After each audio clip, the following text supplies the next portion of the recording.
In tonight's top story, jury trials can resume, and that's because a North Dakota Supreme Court administrative order has been lifted. Renee Cooper joins us now. Renee, it's not that simple though, is it? Thanks, Lauren and Nicholas. No, it is not. Trials were allowed to resume July 1, but with a few months of backlog. I spoke with the defense attorney who says the court system will be feeling the effects of the shutdown for much longer than the trial suspension lasted. I've probably myself had a half dozen or so that were scheduled for June and some other ones in July that got pushed back now to September. After months of quiet, the flip of the calendar to July brought an unsustainable caseload for lawyers in North Dakota.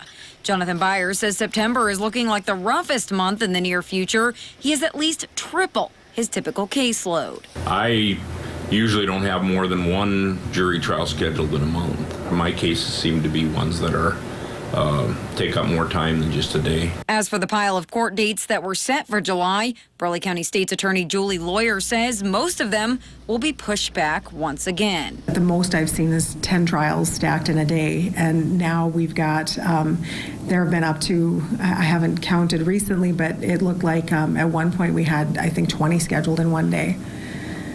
Is that even feasible? Well, obviously not. My understanding is we're only going to be conducting one jury trial per day per courthouse. It's not going to happen at the same pace that it was before. This courtroom is prepped for trials at the Burleigh County Courthouse. The jury will be spaced out in these chairs where benches used to line the room for onlookers. We're going to be bringing juries in smaller groups so they're not all showing up in a big group. The practice of walking up to a witness and asking them, do you recognize this document? That's not going to happen anymore. We're supposed to do this electronically. Lawyer says it'll likely take up until the end of the year for the courts to catch up.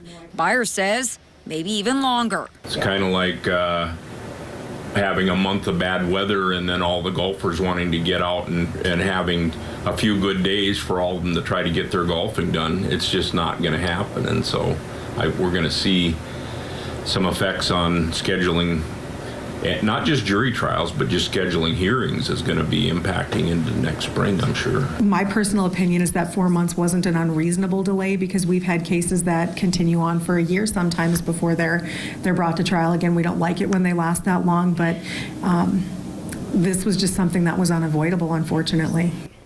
Byers also told me it's creating a good bit of frustration for his clients who are anxiously awaiting behind bars to see that day in court. And Lauren and Nicholas, the waiting game can be especially difficult when you're rather isolated from the outside world and don't know what's going on.